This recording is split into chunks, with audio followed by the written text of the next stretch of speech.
The station floated where nothing was supposed to float. It was not on any major map. It sat between trade routes, between borders, between places that mattered to the larger galaxy. Humans called it Hollow Reach, not because it was empty, but because it existed in a gap no one else cared to fill. Elias Verne had been assigned there for 3 years. He was not a soldier. He was not a commander. He did not even pretend to be important. He was a xenolinguist, which meant his job was to listen more than he spoke and to notice things other species ignored. Humans were good at that. They noticed cracks, pauses, and silences. They noticed when something felt unfinished. The aliens who shared the station found this strange. To them, the universe was complete. It had rules. It had cycles. Everything that could exist already did. Their sciences were advanced, their histories long, and their confidence absolute. They believed discovery was about measuring what already was, not finding something new.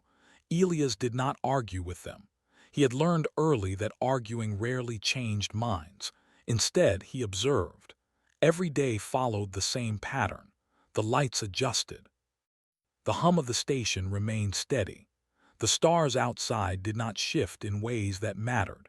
Predictability was comforting to most of the crew, but Elias felt something else. It began as a quiet sense that the space outside one particular observation corridor was wrong. Not dangerous, not broken, just waiting. The corridor was unused. No instruments were installed there anymore because nothing unusual had ever been detected. The view showed a stretch of empty space with no nebulae, no stellar movement, and no gravitational anomalies. It was, by all definitions, nothing. Elias stood there often, hands behind his back, watching. He could not explain why. On the 47th day of the third cycle that year, he noticed the first change. It was not visual. The stars did not move. The darkness did not shift.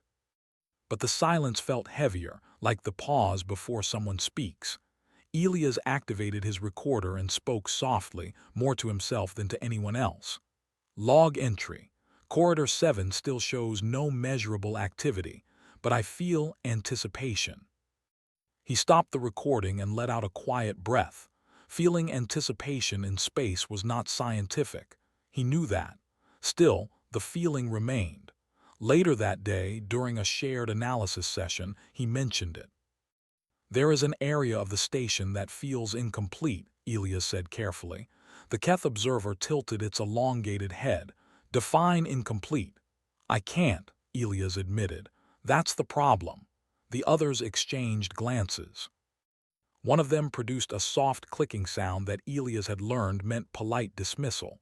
Human intuition again, one said. Your species assigns meaning where none exists. Elias smiled faintly. Sometimes that's true. Sometimes it was. That night, unable to sleep, he returned to the corridor. The lights dimmed automatically as he entered, responding to his presence.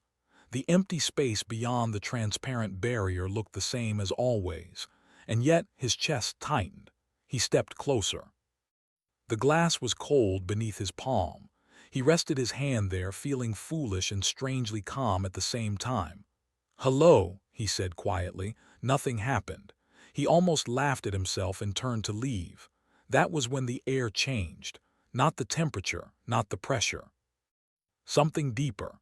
The sense of distance folded in on itself like a thought reaching inward. The space in front of him shimmered. It was subtle. So subtle that any sensor would have dismissed it as interference. But Elias saw it clearly.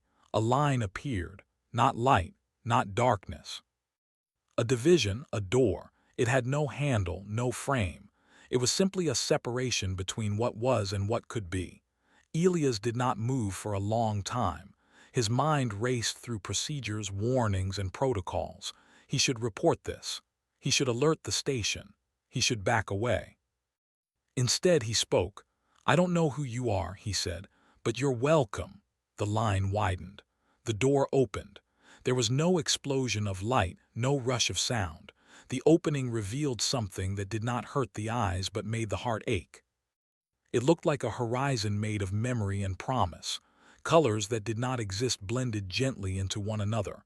Time felt softer there, less strict. And then a voice. It was not loud. It did not echo. It simply was. "You opened it," she said. Elias swallowed. His legs felt weak, but he did not step back. "I didn't know it was locked," he replied. There was a pause, thoughtful and warm. "It has been," she said, "for a very long time." "Who are you?" Elias asked. "I am not a who," she answered, "but your language requires one." Elias nodded slowly. "Then what should I call you?" Another pause. This one felt like a smile. "You may call me the season," she said. "The season of what? Becoming." The word settled into him like a seed. "I didn't mean to disturb anything," Elias said. "You did not disturb," she replied. "You invited." The door widened slightly, enough that Elias felt as though he was standing at the edge of something vast. "Why now?" he asked. "Because your kind still opens doors without knowing what is on the other side," she said. "Most stopped doing that long ago." Elias thought of the other species on the station, their certainty, their finished maps of reality. "What happens now?" he asked. "My season awakens," she said simply. The lights flickered behind him. Alarms did not sound, but systems recalibrated quietly. Across the station, instruments struggled to classify minor changes they could not name. Elias remained where he was. "Is this dangerous?" he asked. "No," she said, "but it is different." He nodded. Humans had always been good at different. "Will others see you?" he asked. "In time," she replied, "but not because of machines." The door began to narrow. "Wait," Elias said quickly. "Will you come back?" "I never left," she said. "I was waiting." The door closed without a sound. The corridor returned to silence. Elias stood there long after it was gone, heart racing, mind full, knowing something irreversible had begun. Elsewhere on the station, an alien scientist paused, confused by a fluctuation that made no sense. Across distant systems, dormant stars pulsed just a little brighter, and the universe, long convinced it was finished, felt the first quiet stretch of a new season beginning. Elias did not sleep after that night. He tried. He lay on his bunk, eyes closed, breathing slow, following the routines he had learned during long station rotations. But every time his mind drifted, it returned to the door, to the voice, to the word she had used so gently, like it had always belonged there: becoming. When the station lights shifted to morning cycle, Elias rose and prepared for duty as if nothing had changed. He dressed, checked his terminal, and reviewed translation notes. Outwardly, he was calm. Inside, he felt like someone who had stepped onto moving ground. As he walked through the main corridor, he noticed small things others ignored. The station's hum was slightly out of rhythm. Not wrong, just less rigid. A plant in the shared recreation bay had unfurled a leaf that should not have opened for another cycle. An alien engineer paused longer than usual before responding to a routine question, as if searching for a word that did not exist. Elias said nothing. During the first analysis meeting of the cycle, the change could no longer be avoided. A senior observer adjusted their display, repeating a scan 3 times. "This variance should not be possible," they said. "What variance?" another asked. "A background fluctuation across multiple spectrums. It is small but consistent." Elias kept his eyes on his console. "It resembles the early indicators of stellar development," someone added. "But there is no cause." Silence followed. Finally, one of them turned toward Elias. "Human Vern, you spend time in the outer observation corridors. Have you noticed anything unusual?"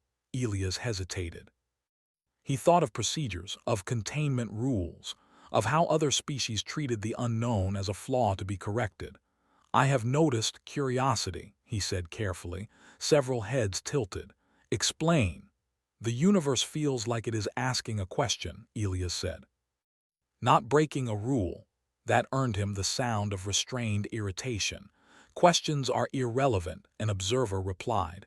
"Only answers matter." Elias met their gaze. "For humans, questions come first." The meeting ended without resolution, but the scans continued. And the fluctuations did not stop.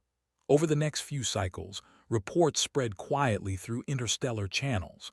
Crops on settled worlds showed unexpected resilience. Long stable stars emitted patterns that matched early formation stages, not decay. Artists among several species reported dreams they could not translate into their usual symbolic frameworks. Most dismissed these things as coincidence. Humans did not. On Earth and its colonies, researchers noticed the same background changes. They did not panic. They compared notes, argued theories, and asked impossible questions. Human networks buzzed with speculation, wonder, and cautious excitement. Elias received a private message from a Human Science Council liaison. "We are detecting low-level universal plasticity," the message read. "Have you encountered anything unusual at Hollow Reach?" Elias stared at the words for a long time before responding. "Yes," he typed, "but it doesn't want to be measured yet." The reply came slowly. "Understood." That was another human trait, knowing when not to push. That night Elias returned to the corridor. The door was not visible. He did not expect it to be. Still, he stood in the same place, hands relaxed at his sides, and spoke softly. "I'm here." The space responded not with light but with presence. "You are listening," she said. Elias smiled faintly. "I was hoping you would come back." "I am unfolding," she replied. "It takes time." "Others are noticing," Elias said. "They're afraid." "Fear is not wrong," she said. "It is a sign of care." He considered that. "They might try to close the door." "They cannot," she said gently, "not once it has been opened by choice." Elias leaned against the railing, feeling the station beneath his feet. "What exactly is your season?" She did not answer right away. "When the universe was young," she said at last, "it changed freely. Forms tried and failed. Stars were born in many ways. Life explored without permission." "And then?" Elias asked. "Then minds arose that desired certainty," she said. "They fixed what worked. They ended what did not. Progress slowed. Stability replaced growth." "That sounds reasonable," Elias said. "It was," she agreed, "for a time." "So you were locked away," he said. "I was set aside," she corrected. "Until someone remembered how to open a door without knowing the outcome." Elias thought of humanity's long history, of mistakes made chasing curiosity, of wonders found by accident. "Why us?" he asked. "Because you are unfinished," she said, "and you are not ashamed of it." The words settled deep. The next day, the station council convened an emergency session. The data was undeniable now. Reality itself was showing adaptive behavior, not chaos, not collapse, adaptation. "This threatens universal predictability," an elder observer declared. "If systems are no longer fixed, governance becomes impossible." "Or more meaningful," Elias said quietly. All eyes turned to him. "You know something," the observer accused. Elias took a slow breath. "I know that the universe is not breaking, it's stretching." "That is unacceptable," another said. "We must isolate the cause." They began outlining containment proposals: energy fields, reality anchors, experimental dampening zones. Elias felt cold. That night he stood before the invisible door again. "They want to stop you," he said. "They want safety," she replied. "That is understandable." "Will it hurt you?" he asked. "No," she said, "but it will hurt them." "How?" "They will remain still," she said, "while everything else learns to move again." Elias closed his eyes. "What do you want from us?" She was silent for a long time. "I want you to keep asking," she said, "to keep opening doors, even when others beg you to stop." "That's a heavy burden," Elias said. "You have carried it before," she replied.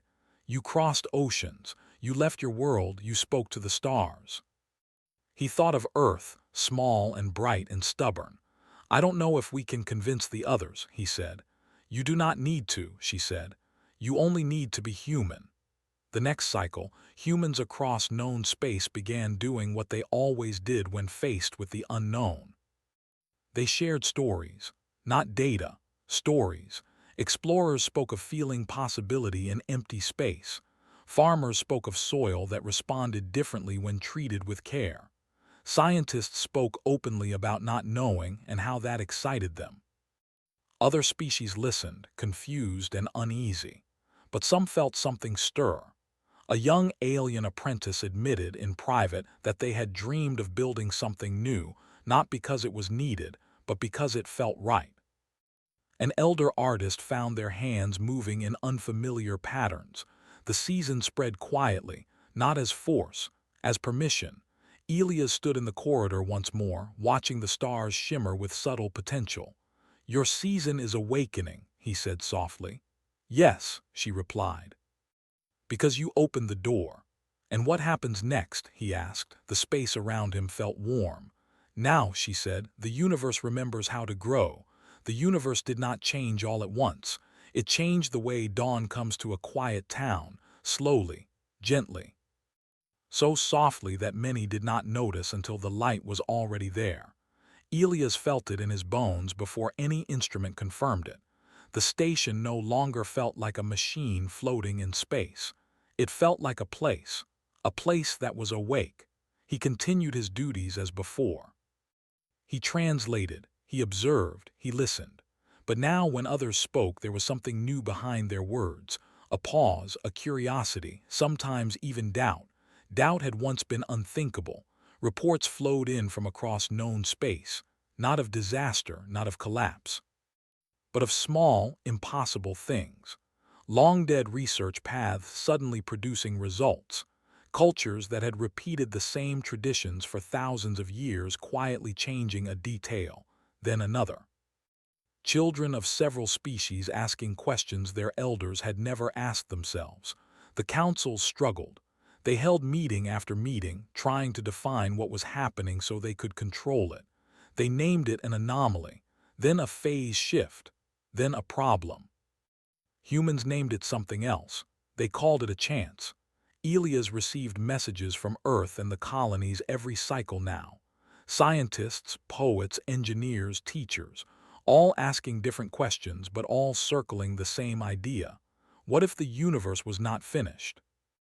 On the station, tension grew. Some of the elder observers demanded action. They proposed building a universal stabilizer, a network designed to return reality to its previous fixed state. It would not destroy anything, they claimed. It would only prevent further change. Elias listened in silence as they spoke. When they finished, one of them turned to him. "Human Vern, you have been quiet." He nodded. "I am thinking." "Then speak." Elias stood. He did not raise his voice. "You believe stability is safety," he said. "But stability without growth is just a longer ending," murmurs spread. "You risk everything we have built," an observer said. "No," Elias replied, "we risk becoming more than we planned. That is unacceptable." Elias met their gaze. "To humans, it always has been acceptable. And we survived because of it." The meeting ended with no agreement. Construction plans began anyway. That night, Elias went to the corridor, his heart heavy. "They're going to try to lock you away again," he said. She was already there, not visible but present. "I know," she said. "Can you stop them?" Elias asked. "Yes," she replied. Relief rushed through him. "Will you?" "No," the word surprised him. "Why not?" he asked. "Because this must be a choice," she said, "not a victory." Elias closed his eyes. "If they succeed, what happens?" "The season will sleep," she said, "and the universe will forget again. And if they fail, then nothing will ever be fully certain again," she said. "Not for anyone." Elias laughed softly. "That sounds like home." She felt closer then, like standing beside him. "You carry fear and hope together," she said. "That is why your kind matters." The next cycle, the construction began. Massive frameworks unfolded in space, designed to anchor reality into predictable patterns. Other species supported it out of fear. Some remained silent. Humans protested, not with force but with refusal. Human engineers declined to participate. Human pilots refused to transport key components. Human scientists published open letters across the network, not attacking, but asking one simple question. Why are we so afraid of becoming something new? The question spread faster than any argument. On the station, younger members of other species began hesitating. One delayed a calibration. Another forgot to authorize a shipment. Doubt crept into perfect systems. Elias watched it happen with quiet wonder. Still, the stabilizer neared completion. On the final cycle, Elias stood once more before the place where the door had been. "I don't know what else to do," he said. "You have already done it," she replied. The stabilizer activated. For a moment nothing happened. Then the universe held its breath. Stars dimmed slightly. The background hum of existence tightened like a muscle bracing. Elias felt a deep sadness as if a story was being interrupted. And then, a child on a distant world asked a question no one could ignore. A human explorer changed course, not for profit or orders but curiosity. An alien artist released a piece of work that broke every rule of their culture. The stabilizer flickered, not because it was weak, because choice was stronger. The system tried to lock reality into place, but it could not override millions of small decisions made freely. Curiosity bent around the anchors. Creativity slipped through the gaps. The stabilizer shut down on its own. Across the councils, panic turned into silence. Nothing collapsed, nothing burned. The universe simply relaxed. Elias felt warmth spread through the corridor. "It's done," he whispered. "Yes," she said. "You left the door open." "Will you stay?" he asked. "I am not a thing that stays or leaves," she said. "I am what happens when someone dares to begin." He nodded, tears in his eyes. "What happens to us now?" "You will struggle," she said. "You will fail, you will grow, again and again." "That sounds hard." "It is," she agreed. "And beautiful." In the cycles that followed, the universe did not become chaotic, it became alive. Civilizations changed slowly but meaningfully. Not all welcomed it. Some withdrew, some adapted, some transformed. Humans did what they had always done. They explored, they asked. They opened doors. Elias eventually left Hollow Reach. His work there was done. Others could listen now. Others could notice the unfinished edges of reality. As his ship departed, he looked back once more at the quiet stretch of space where it had all begun. He smiled. The universe was no longer a closed book, and humanity, unfinished and unafraid, had reminded it how to turn the page.